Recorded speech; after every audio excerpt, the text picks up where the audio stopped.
Qui ont été confirmés pour le Pentagone, qui ont été dirigés et pointés vers le sud de l'Arabie Saoudite.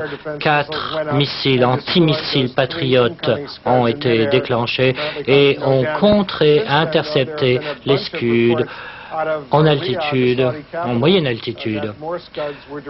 Cependant, il y a d'autres Scuds qui ont été envoyés. On pense que 6 Scuds, une demi-douzaine, sont arrivés près de Riyad.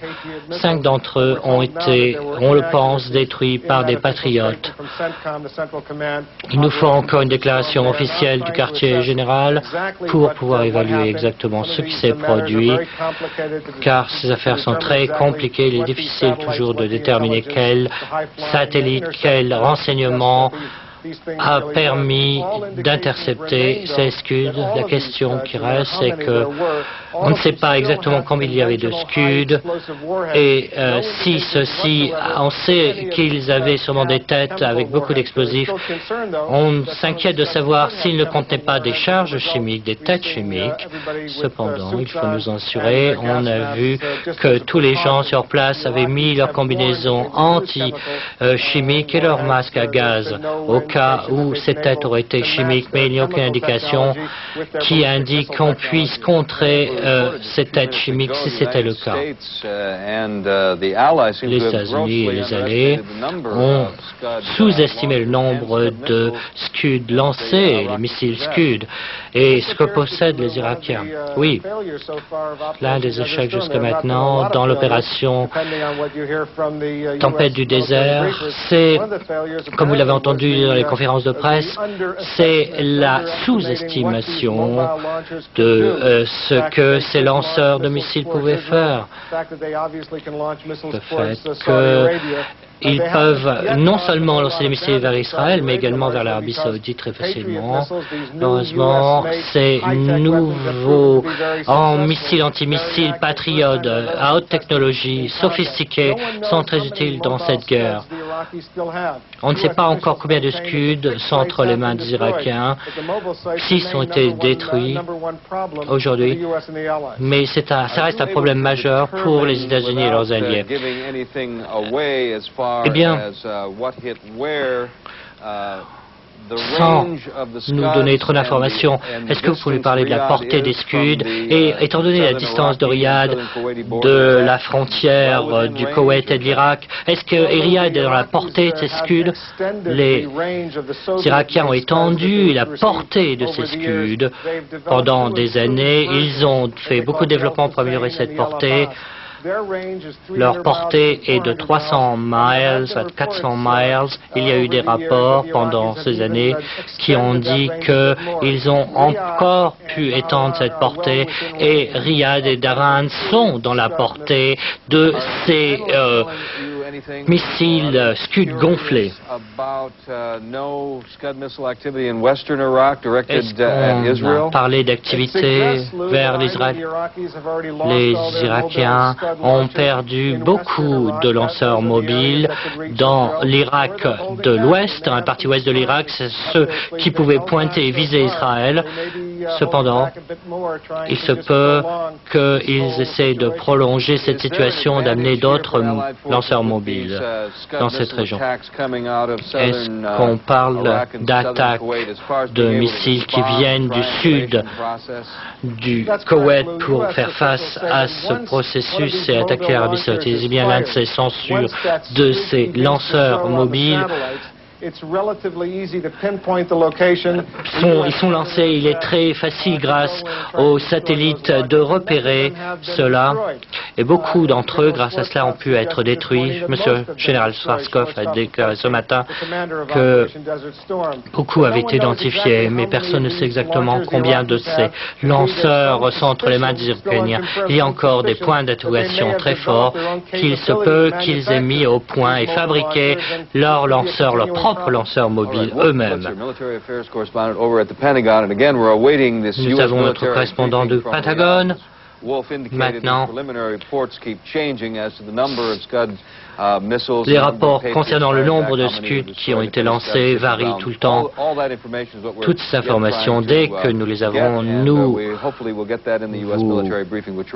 pourrons avoir ces informations lors de la conférence de presse du commandement américain. Il y a eu beaucoup d'activités hier à Bagdad, à l'heure de Bagdad. Nous avons une vidéo que nous voulons vous montrer, une nouvelle vidéo sur une attaque des Alliés sur Bagdad.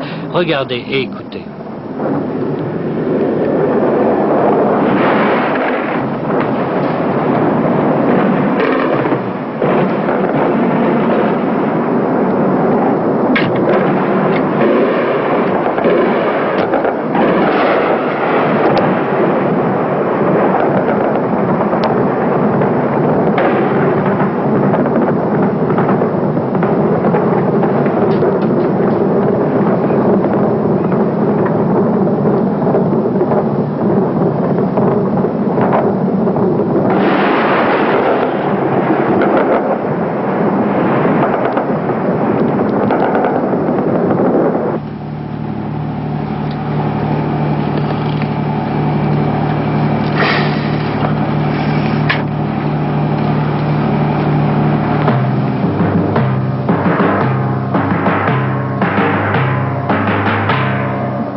Plus d'autres nouvelles sur le Golfe dans un moment. Voilà maintenant les nouvelles internationales en Colombie.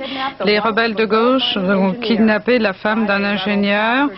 Ils avaient auparavant capturé 3 ingénieurs travaillant dans le pétrole et ils ont tué plusieurs centaines de personnes et coûté des millions de dollars aux compagnies privées depuis le début de cette guerre. Terry Watts entre dans sa 5e année de captivité au Liban. Il a été pris comme otage quand il négociait d'autres prisonniers soient libérés. L'Iran a annoncé qu'il supprimerait toutes les restrictions sur les transactions monétaires internationales.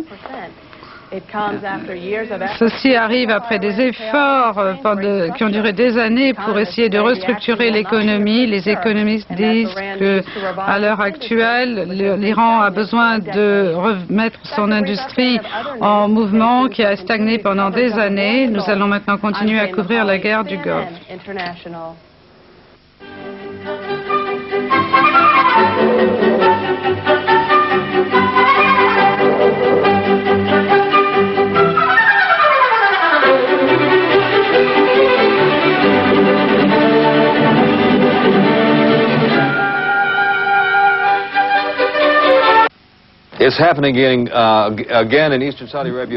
Voilà de nouveau des sirènes en Arabie Saoudite.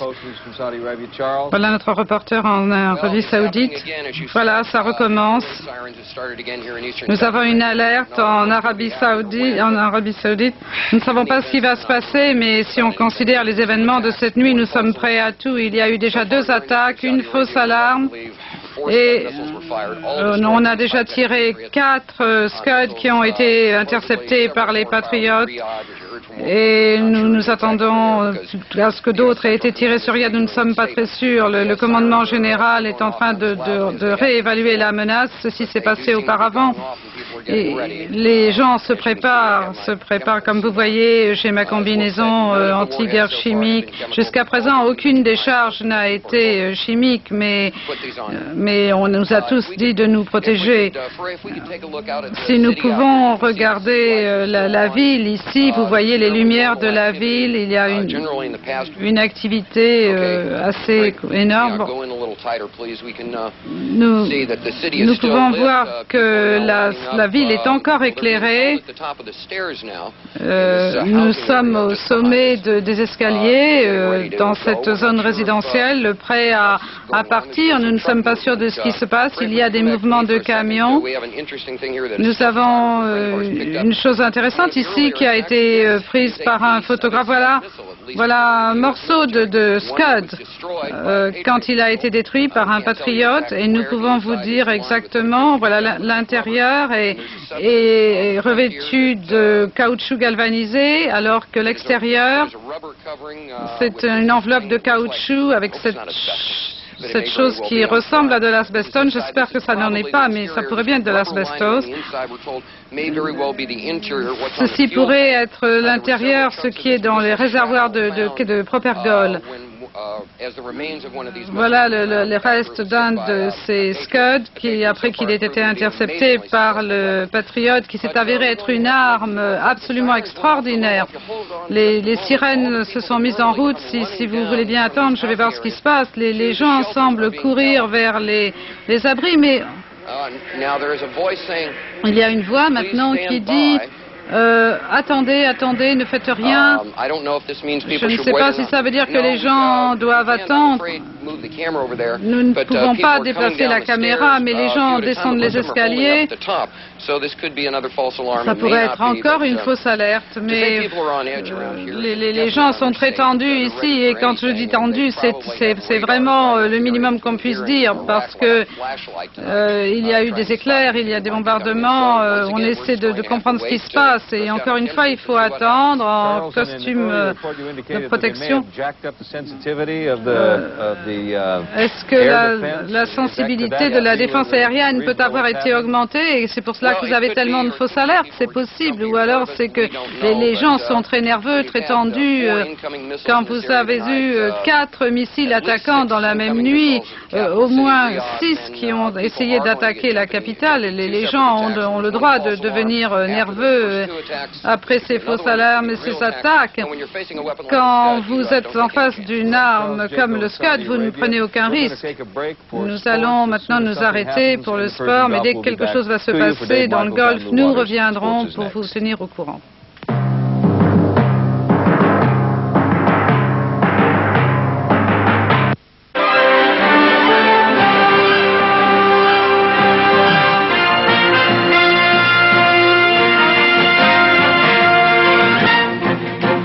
CNN Headline News. I'm Lynn Russell. As the Persian Gulf War enters its fifth day, quand la guerre du Golfe entre dans son 5e jour, l'accent de l'attaque irakienne s'est déplacé et l'Arabie saoudite a été tout à fait sous le feu.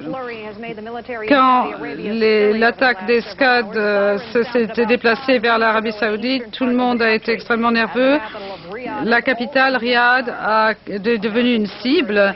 Les avions, le commandement américain dit que 6 Scud ont été lancés sur Riyad, 4 ont été interceptés, 3 Scud ont frappé Riyad, un hôtel et une base militaire. Toutes les nuits depuis le début de la guerre, Bagdad a été attaquée. Les bombardiers ont frappé la ville. Ça, c'était ce que nous avions vu plus tôt. Nous reviendrons là-dessus. Au nord-est de Riyad, on a tiré des patriotes pour intercepter des Scud. Et les journalistes sur le terrain qui avaient des masques à gaz, ce qui est une précaution élémentaire, mais pour le moment, on n'a vu aucun missile Scud chargé de têtes chimiques. Voilà un patriote qui va intercepter sa cible au niveau du sol. Voilà notre reporter en Arabie Saoudite qui va nous montrer quelque chose. Voilà, ceci est un morceau de Scud d'après le commandement militaire américain qui a été détruit par un patriote. L'intérieur est revêtu de caoutchouc galvanisé. Et ici, il y a quelque chose qui pourrait bien être... il y a un revêtement en caoutchouc et quelque chose qui pourrait bien être de l'amiante. Ceci est probablement l'extérieur et ça, c'est l'intérieur. Ce qui entoure le réservoir de propergol. Voilà, ce sont les restes qui ont été trouvés après l'interception par un patriote qui s'est avéré être une arme absolument extraordinaire. Nous devons attendre maintenant pour voir ce qui se passe. Les gens qui devraient normalement descendre de ces zones résidentielles vers les abris sont arrêtés sur les escaliers. il y a une voix qui dit attendez, attendez, ne bougez pas. Je ne sais pas si cela veut dire que les gens doivent attendre ou non. Nous ne pouvons pas, je crains que nous ne puissions pas déplacer la caméra. Les gens descendent les escaliers. Bon, ça peut être encore une fausse alarme, mais peut-être pas. Mais on peut imaginer que les gens ici sont extrêmement nerveux, extrêmement tendus. C'est le moins qu'on puisse dire. Il y a probablement des radars qui couvrent toute la zone et on voit des éclairs. Il faut que nous attendions, habillés comme nous sommes, avec nos combinaisons de protection. C'était notre reporter en direct d'Arabie Saoudite. Le journaliste, un journaliste britannique, a passé 2 jours ici avant qu'on lui ordonne de quitter le pays. Et voilà son reportage. Toutes les nuits, depuis que la guerre a commencé, Bagdad a été attaquée. Les bombardiers ont attaqué la ville quelquefois, 4 fois pendant la nuit. Les avions alliés reviennent et reviennent encore, choisissant de nouvelles cibles.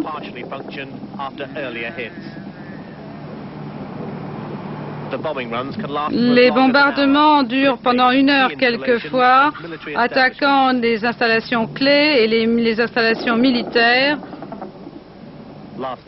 La nuit dernière, les bombes ont trouvé une nouvelle cible près du centre de la ville. C'était une usine pétrochimique. Les installations qui produisent de l'énergie ont été complètement oblitérées. Et ce matin, les journaux ont montré un Saddam Hussein victorieux qui annonçait la victoire.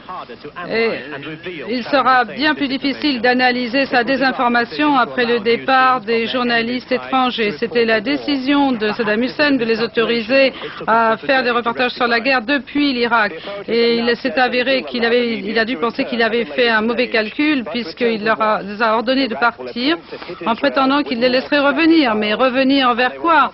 Ils ont arrosé Israël de missiles Scud et le facteur d'intensification du conflit est une des raisons pour lesquelles on nous demande de partir. Saddam Hussein avertit les forces alliées qu'il a des surprises dans sa manche et à la radio irakienne, il a annoncé qu'il avait utilisé seulement une toute petite partie de son arsenal.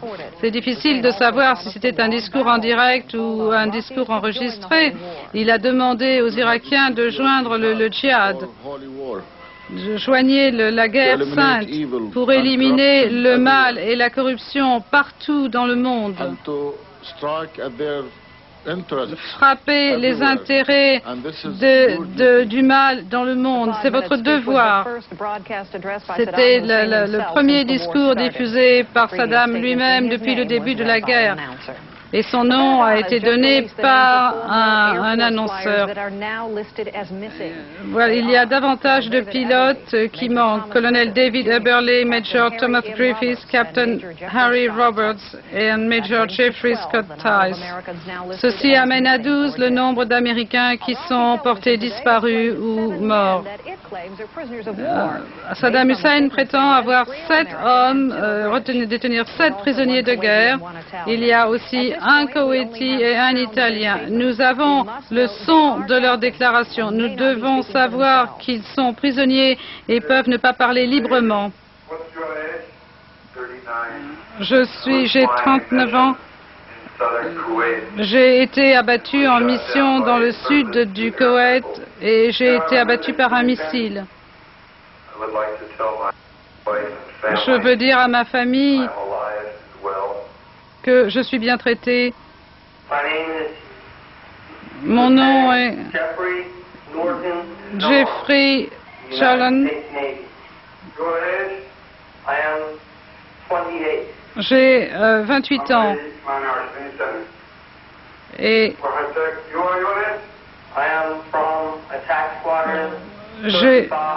j'ai été abattu dans l'escadrille 35 dans la mer Rouge. Ma mission était d'attaquer les pistes aériennes dans le sud-est de l'Irak. Et nous venons d'apprendre que l'alerte est finie en Arabie Saoudite. Voilà les dernières nouvelles sur la guerre du Golfe. Et voilà les dernières réactions maintenant sur la guerre. Après des protestations très importantes contre la guerre, on estime que 10 000 personnes se sont réunies devant les Nations Unies pour démontrer contre la guerre.